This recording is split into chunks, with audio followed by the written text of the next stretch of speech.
श्री स्वामी समर्थ. स्वामी समर्थ अनुभूती या चॅनलमध्ये आपलं स्वामीमय असं स्वागत आहे. जर चॅनलला सबस्क्राईब केलं नसेल तर लगेच सबस्क्राईब करा की जेणेकरून आपल्याला येणाऱ्या नवीन व्हिडिओचे नोटिफिकेशन तुम्हाला सर्वात पहिले मिळतील. आणि जर नवीन स्वामी भक्त असतील, स्वामी सेवेकरी असतील, त्यांनी आपल्या चॅनलला सबस्क्राईब करायला विसरू नका. जर तुमचेही असेच काही स्वामी अनुभव असतील तर तुम्ही मला दिलेल्या नंबरवर व्हॉट्सअप करू शकता.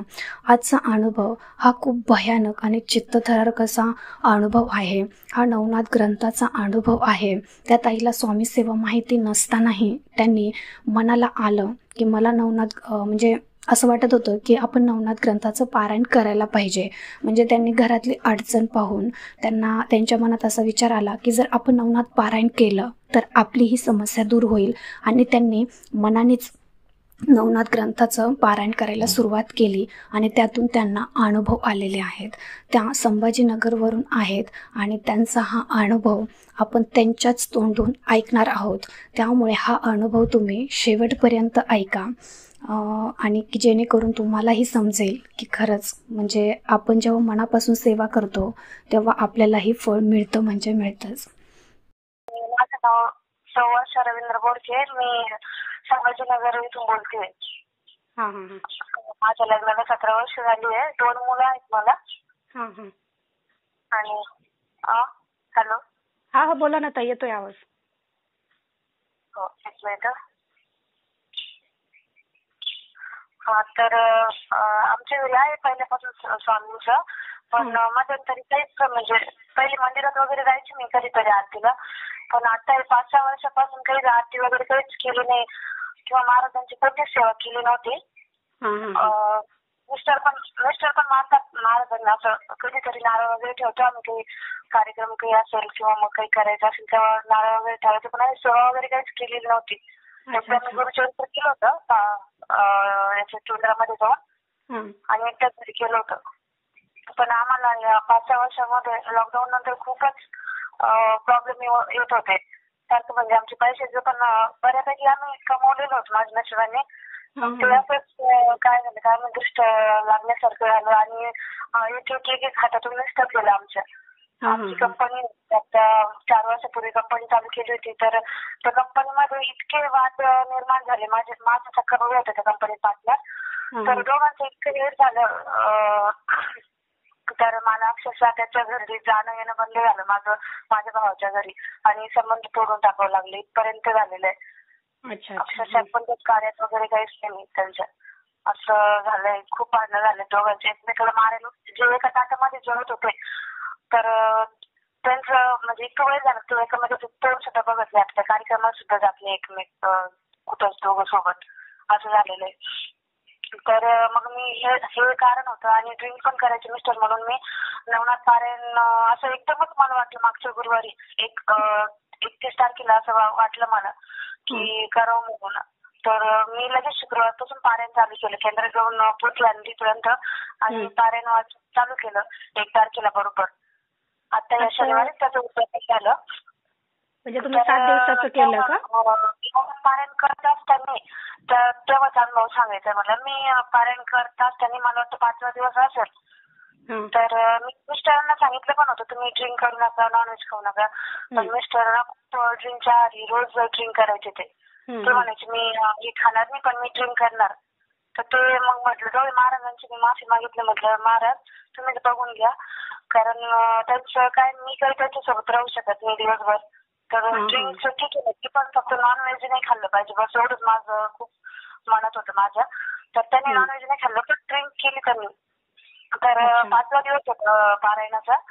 तर मी रात्री झोपले असेल समजा 11:15 म्हणजे पडली माझ्या अंथरुणावर. तर मला एकदमच अशी भीती वाटायला लागली. म्हणजे मिस्टर पण म्हणजे वरती बेडवर झोपलेले, तुम्ही खाली माझं ते अंथरूण वेगळं असतं म्हणून मी चटईवर वगैरे झोपलेली होती. मिस्टर फुल झोपलेले होते. पण मला एकदमच अचानक भीती वाटायला लागली. मला वाटलं की का बरं वाटतो अशी भीती. आणि माझी रिलेटिव्ह माहेरचे रिलेटिव्ह ना, त्यातलं माझा एक चुलत भाऊ, तो वारलेला एक्सपायर झालेला आहे 4-5 वर्षापूर्वी. त्याचा चेहरा दिसायचा मला, डोळे बंद केले की त्याचा चेहरा, आणि त्याचा चेहरा मला खूप दिवसापासून दिसतो. त्याचा जो पासपोर्ट साईज फोटो मी बघितलेला आहे ना, तोच मला खूप दिसतो तो नेहमी. तर नेहमी मी इतकं लक्ष दिलं नाही, पण मग त्या दिवशी मला भीती पण खूप वाटायची. त्याचा चेहरा दिसायचा आणि भीती वाटायची. आणि अजून पण आजूबाजूला काही आहे असं म्हणजे मी अंथरुणात ना इतके माझे हातपाय जमा करून अशी वाकडी होऊन झोपली तरी मला झोप येईना. इतकी भीती वाटायची म्हणजे वॉशरूमला सुद्धा मला जायला भीती वाटत होती. मी खूप कंट्रोल केली मग शेवटी मला जावंच लागलं. तरी 12-1 वाजता गेली असेल मी. आणि मी तरी 12 वाजता महाराजांचं आपलं तीर्थ मी वाचन करताना ते पाणी वगैरे ठेवायचं ना, ते पण मी शिंपडलं तेव्हा. ते उरलेलं पाणी होतं तर घरामध्ये शिंपडलं की काहीतरी निगेटिव्ह असेल तर होईल. तर भीतीच वाटायची, खूप भीती वाटली मला 2 वाजेपर्यंत. म्हणजे खूप सारखी भीती वाटायची. मी मिस्टरांना नाही उठवलं, पण मला वाटायचं की इथं काहीतरी आहेच. आणि खूप भीती भयंकर म्हणजे आयुष्यात मला कधी कोणत्याच गोष्टीची किंवा कधी अशी भीती वाटलेलीच नाही. त्या दिवशी इतकी भयंकर भीती वाटली. नुसतं धडधड आणि हातापायाचं थरथर व्हायचं. आणि मला अशी भीती वाटायची की इथं कोणतरी आहे जे मला त्याच्यापासून मला कितीतरी होणार आहे. आणि मी सारखं महाराजांचं स्वामी समर्थ जप मी माझ्या कानाला मोबाईल लावून की मिस्टर उठू नये म्हणून मोठ्या आवाजाशी, पण मला ऐकायला येईल ह्या आवाजामध्ये. मी मोबाईल इतकं कानाला चिपकून 3-4 घंटे मॅम हे करत होते. मी कानाला लावून ठेवलेला होता मोबाईल की महाराजांचा जप ऐकते की म्हणजे तोच आधार होता मला. महाराजांचा जप लावला ना तरी मला भयंकर भीती वाटायची. मी म्हणायची की महाराजांचा जप लावलेला मी तरी मला का बरं भीती वाटते. तरी मी 2 वाजेपर्यंत कंटिन्यू जप ऐकत राहिली मॅम. मी ते ऐकणं सोडलं नाही. मग 2च्या नंतर मला ते काय झालं थोडंसं हलकं झालं मन आणि मग मला तेव्हा झोप लागली. असा तो अनुभव आलेला आहे मला. आणि पारायणाचे शेवटचे दिवस समजा मी समाप्ती केली आणि संध्याकाळी त्या दिवशी अमावस्या लागली बघा शनिवारी संध्याकाळी. म्हणजे 7 दिवसाचं पारायण केलं का तुम्ही? हो, नवनाथ पारायण केलं 9 दिवसाचं. 9 दिवसाचं केलं की 7 दिवसाचं केलं? नाही 9 दिवस म्हणजे 7 दिवसाचं वाचन केलं मी. 7 दिवसाचं ठरवलं, पण 7 दिवस वाचून 2 दिवस मी 40वा अध्याय केला. पण तुम्ही पहिल्या दिवशीच ठरवलं असेल ना की तुम्हाला 7 दिवसाचं करायचंय की 9 दिवसाचं करायचंय? हो, मी 7 दिवसाचं ठरवलं होतं. पण आमच्या सासूबाईंच्या म्हणे की जरी तू 7 दिवसाचं ठरवलं तरी समाप्ती 9व्या दिवशीच कर. 2 दिवस तू 40वा अध्याय वाचन कर. कसं असतं ताई, तुम्ही जर 7 दिवसाचं ठरवलं तर त्याचे अध्याय वेगवेगळे असतात वाचायचे. म्हणजे पहिल्या दिवशी किती, दुसऱ्या दिवशी किती. तुम्ही जर ठरवलं 7 दिवसाचं आहे तर 7 दिवसातच तुम्हाला 40 अध्याय संपवावं लागतात. हो. नाही काय झालं मला याचा काही अनुभवच नव्हता ना, त्याच्यामुळे मला काही इतकं. आणि त्या सासूबाई माझी सासूबाई त्यांनी आधी केलेलं आहे पारायण, तर त्यामुळे नाही तू जरी वाचन 7 दिवसाचं केलं तरी तुला 9व्या दिवशी त्याचं उद्यापन करावं लागेल म्हणे. तर तू 2 दिवस 40वा अध्याय कंटिन्यू वाचली, सेवायची मंत्र वगैरे माळ वगैरे जपणं ते चालू ठेव सगळं आणि 40-40वा अध्याय रोज वाच म्हणे. मग मी 2 दिवस वाचन केलं आणि 9व्या दिवशी उद्यापन केलं समजा. तर त्या दिवशी संध्याकाळी अमावस्या लागली, सगळं झालं, उद्यापन वगैरे छान झालं. आणि 9व्या दिवशी मिस्टर संध्याकाळी घरी आले. ते इतके चिडलेले होते विनाकारणच, काही कारण नसताना इतके भयंकर चिडलेले होते. अक्षरशः मी तेव्हा नेमकं अर्धा तास घरी नव्हते. तर तेव्हा ते मुलीवर इतके चिडले माझ्या. ती त्यांची खूप लाडकी आहे तरी पण तिच्यावर इतकी चिडले की तिला अक्षरशः कुंडी उचलली त्यांनी मारायला. माझ्या सासूबाईवर पण मारायला धावून गेले 2 वेळेस.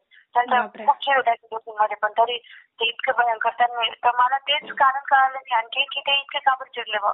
म्हणजे असं की आता पारायण झालं होतं तरी असं मनात ते डाऊट होतं माझं. ताई ते कसं असतं, आपण जेवढे जास्त सेवा करू ना तेवढे जास्त आपले जे वाईट दोष असतात ते आपल्यातून निघून जातात. म्हणजे जेवढे आपण सेवेत जास्त येतो ना तेवढे आपल्या घरामध्ये भांडणं तणं जास्त होतात.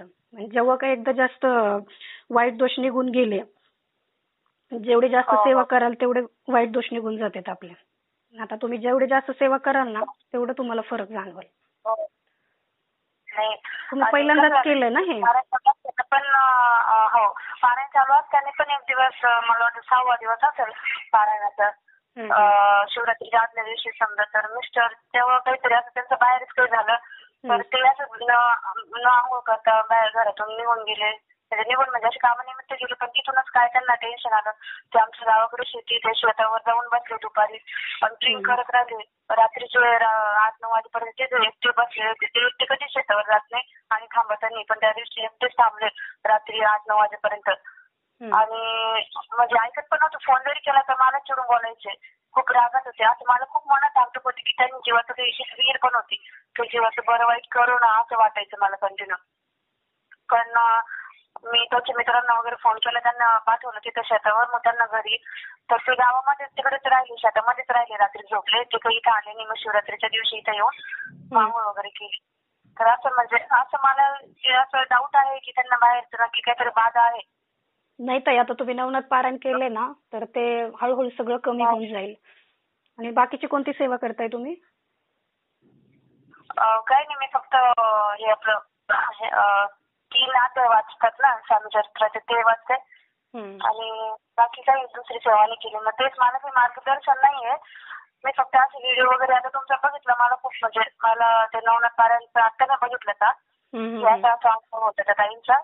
तर मला पण म्हटलं सांगावं थोडंसं, जास्त नव्हतं पण मग म्हटलं ठीक आहे सांगून देऊ आपण. आणि तुमच्याकडून काय तुम्हाला प्रॉपर सांगता येईल ना काय केलं पाहिजे त्याच्यासाठी, ड्रिंकसाठी म्हणा किंवा मग आमचं व्यवसाय भरभराटीसाठी म्हणा. आता नवीन एक बिझनेस चालू करतोय आम्ही, त्याच्या संदर्भात पण काही प्रोग्रेस होण्यासाठी काही सेवा असतील तर सांगा.